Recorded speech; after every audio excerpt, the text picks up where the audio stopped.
স্বপ্নপূরণ একাডেমিতে তোমাদের সবাইকে স্বাগত। আজকের আমি রেলওয়ে গ্রুপ ডির কিছু প্রশ্ন নিয়ে এসেছি। আমাদের জানো যে রেলওয়ে গ্রুপ ডি সামনের 3 তারিখ থেকে শুরু হয়ে যাচ্ছে এক্সাম। তো সেই লেভেলে আমি প্রশ্ন নিয়ে এসেছি আজকে। দেখো এখানে বলছে 52তম G7 শীর্ষ সম্মেলন 2026-এ কোথায় হয়েছিল? 2026 সালে G7 সামিটটা কোথায় হয়েছিল? এ অপশান বলছে ফ্রান্স, বি অপশান বলছে কানাডা, সি অপশান বলছে ভারত আর ডি অপশান বলছে ব্রাজিল। তো কোথায় হয়েছিল? আচ্ছা, এ অপশান ফ্রান্সে হয়েছিল। তাহলে মনে রাখবে যে G7 সামিট 2026-এ কোথায় হয়েছিল? ফ্রান্সে হয়েছিল। আচ্ছা, কোন দেশ প্রধানমন্ত্রী নরেন্দ্র মোদীজিকে order of the white double ক্রসে ভূষিত করেছিল? তাহলে কি বলছে, কোন দেশ নিম্নের মানে নিচের কোন দেশ প্রধানমন্ত্রী নরেন্দ্র মোদীজিকে order of the white double ক্রসে ভূষিত করেছে? এ অপশন বলছে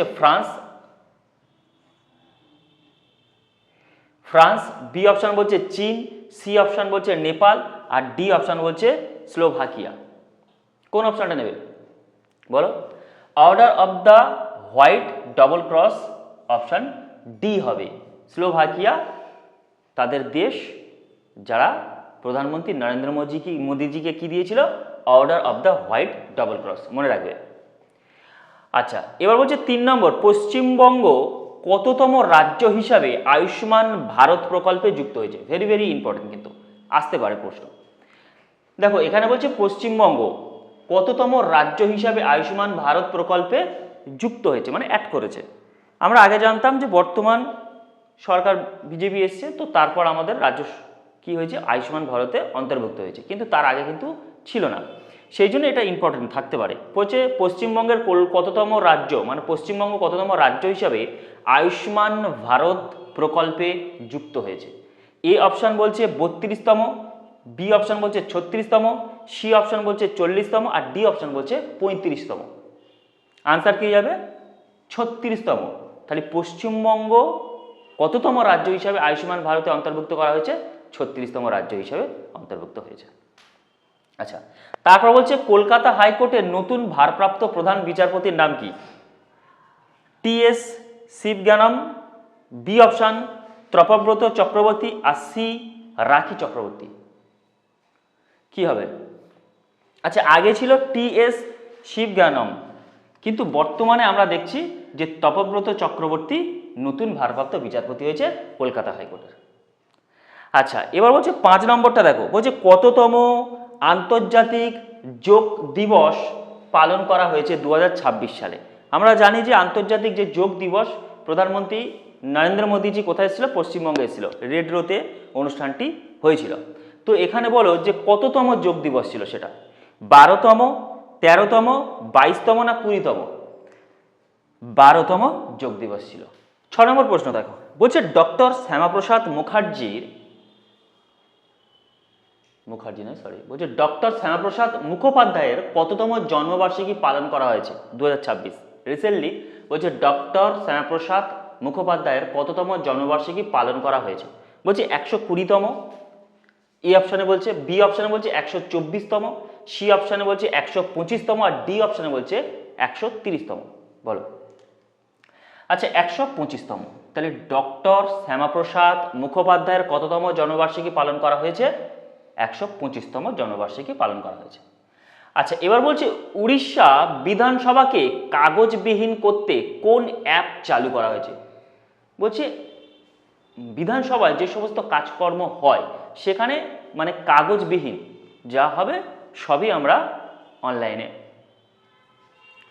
তো এখানে বলছে উড়িষ্যা বিধানসভাকে কাগজবিহীন করতে কোন অ্যাপ চালু করা হয়েছে? বলছে নেভা অ্যাপ, এ অপশান, বি বলছে PM Ajay app, C option বলছে সাথী অ্যাপ। তো কোন অ্যাপ চালু করা হয়েছে?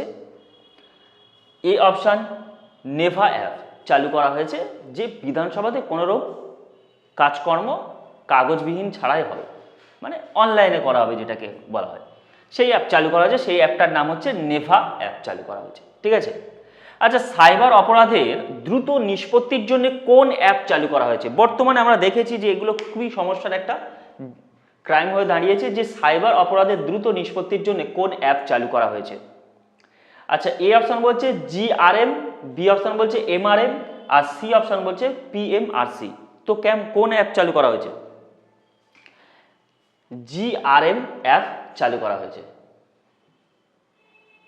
আর এমআরএমটা হচ্ছে ধরো কোনো ব্যক্তির টাকা চলে গেছে, চোট হয়ে গেছে সাইবার ক্রাইমের মাধ্যমে, তো সেই টাকাটা দ্রুত তার অ্যাকাউন্টে ফেরত দেওয়ার ব্যবস্থা করা হয়েছে কোন অ্যাপের মাধ্যমে? সেটা হচ্ছে এমআরএম। আর পিএমআরসি অ্যাপটা কি? এখানে বলা হচ্ছে যে সমস্ত ভারতীয় বিজ্ঞানীরা বিদেশে তাদের গবেষণা করছে, মানে রিসার্চ করছে, তাদেরকে ভারতে ফিরিয়ে আনার জন্য কোন অ্যাপ চালু করা হয়েছে? পিএমআরসি অ্যাপ চালু করা হয়েছে।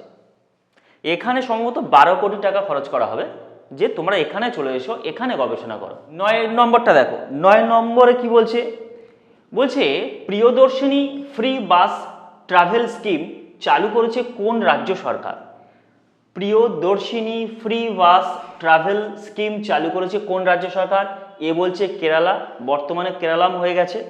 আচ্ছা, বি অপশানে বলছে আসাম, সি অপশানে উত্তরপ্রদেশ, আর ডি অপশানে দিল্লি। তো কি করবো আমরা? Priyadarshini free bus travel scheme চালু করেছে কোন রাজ্য সরকার?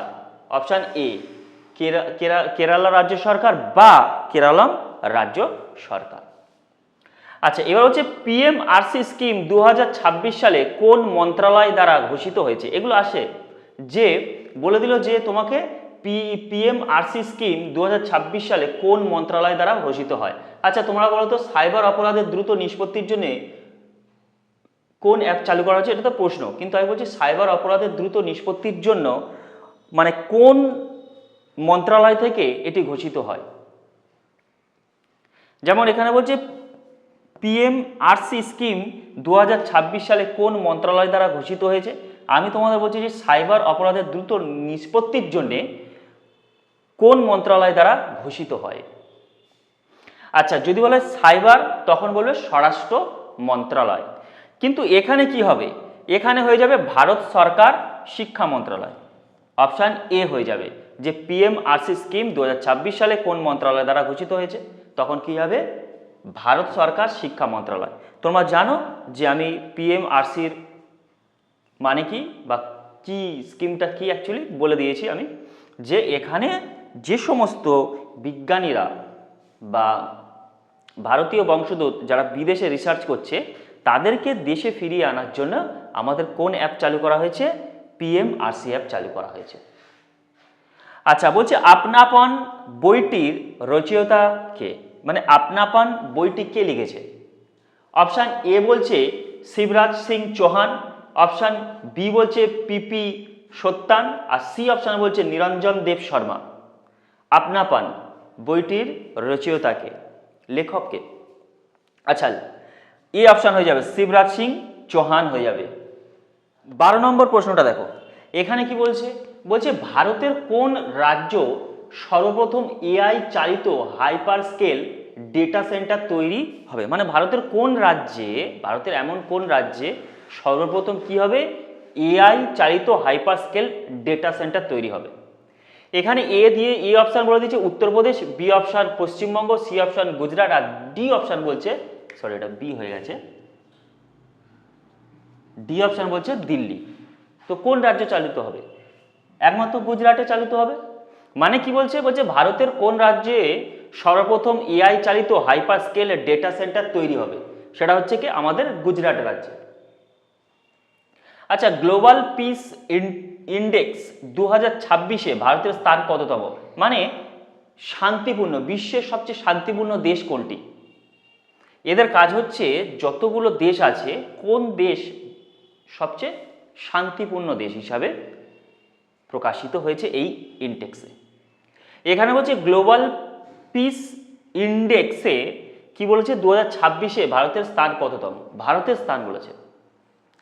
আচ্ছা, ভারতের স্থান হচ্ছে 127তম। 2025-এ কি ছিল? 125তম স্থান ছিল, কিন্তু 2026-এ এসে কি হয়ে গেছে? 127তম রাজ্য হয়ে গেছে, সরি 127তম দেশ। মানে শান্তির দিক থেকে ভারতবর্ষ 127তম স্থানে আছে। আর প্রথম স্থানে কোন দেশ আছে? যদি বলে তোমাকে এক্সামে দিয়ে দিল যে গ্লোবাল পিস ইন্ডেক্স 2026-এ প্রথম স্থান অধিকার করেছে কোন দেশ, মানে শান্তিপূর্ণ দেশ হিসাবে প্রথম স্থান অধিকার করেছে কোন দেশ, তখন হয়ে যাবে আইসল্যান্ড। কিন্তু যদি ভারতের স্থান বলে তখন হয়ে যাবে 127তম স্থানে রয়েছে। আচ্ছা, কিউএস ওয়ার্ল্ড ইউনিভার্সিটি র্যাঙ্কিংয়ে 2027-এ ভারতের স্থান কত? মানে ভারতে যতগুলো ইউনিভার্সিটি আছে, মানে সারা বিশ্বেতে যতগুলো ইউনিভার্সিটি আছে তার মধ্যে ভারতের কোন স্থান আছে, ভারত কোন স্থানে আছে? বলছে পঞ্চম, সপ্তম, দ্বিতীয় আর প্রথম। কি হয়ে যাবে? আমাদের পঞ্চম স্থানে রয়েছে। যদি আমাকে এইভাবে দিয়ে দেয় যে প্রশ্নটা যে কিউএস ওয়ার্ল্ড ইউনিভার্সিটির র্যাঙ্কিংয়ে 2027-এ ভারতের স্থান কত, তখন হয়ে যাবে পঞ্চম। কিন্তু যদি আমাকে বলে যে ভারতবর্ষের মধ্যে কোন ইউনিভার্সিটি প্রথম স্থান অধিকার করেছে, তখন হয়ে যাবে দিল্লি ইউনিভার্সিটি। বোঝা গেল? আচ্ছা, ভারতের চিতার সংখ্যা বৃদ্ধি পেয়ে কত হয়েছে? ভারতের চিতার সংখ্যা বৃদ্ধি পেয়ে কত হয়েছে? 50, 53 না 100?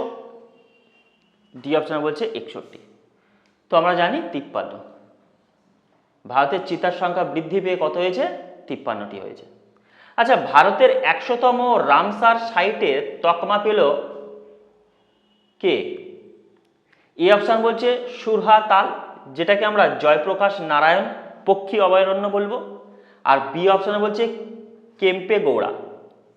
কোনটা নেব? ভারতের 100তম রামসার সাইটের তকমা পেল কে? সুরহা তাল, যেটা জয়প্রকাশ নারায়ণ পক্ষী অভয়ারণ্য নামে পরিচিত। আর বি অপশনে বলছে কেম্পে গৌড়া। কি আনসার হয়ে যাবে? সুরহা তাল বা জয়প্রকাশ নারায়ণ পক্ষী অভয়ারণ্য। আর কেম্পে গৌড়াটা অ্যাকচুয়ালি কি? এটা হচ্ছে বিমানবন্দর। যদি তোমাকে প্রশ্ন করে যে ভারতবর্ষের দ্বিতীয় ব্যস্ততম বিমানবন্দর কোনটা, কি বললাম? যে ভারতবর্ষের দ্বিতীয় ব্যস্ততম বিমানবন্দর কোনটা, তখন হয়ে যাবে কেম্পে গৌড়া বিমানবন্দর। বোঝা গেছে?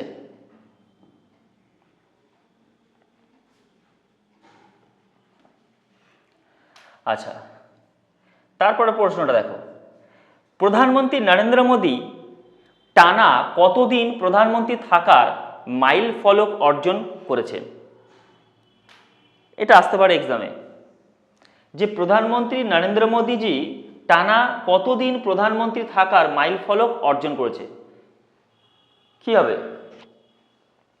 4399 দিন, বি অপশনে বলছে 4398 দিন, সি অপশনে বলছে 4390 দিন, আর ডি অপশনে বলছে 4210 দিন। আমরা জানি কি এ অপশন 4399 দিন, আর বি অপশনে যেটা বলছে 4398 দিন, এটা হচ্ছে ভারতবর্ষের প্রথম প্রধানমন্ত্রী জওহরলাল নেহরু। তিনি এতদিন প্রধানমন্ত্রী ছিলেন। ঠিক তেমনই প্রধানমন্ত্রী আমাদের জওহরলাল নেহরুকে ক্রস করে দিয়েছে কে? সেটা হচ্ছে কে? আমাদের প্রধানমন্ত্রী নরেন্দ্র মোদীজি। 4399 দিন। চলো, আজ আমি এখানে ক্লাস অফ রাখছি। আশা করছি তোমাদের ক্লাসটা ভালো লাগবে। যদি ভালো লাগে ক্লাসটাকে শেয়ার করবে, লাইক করবে।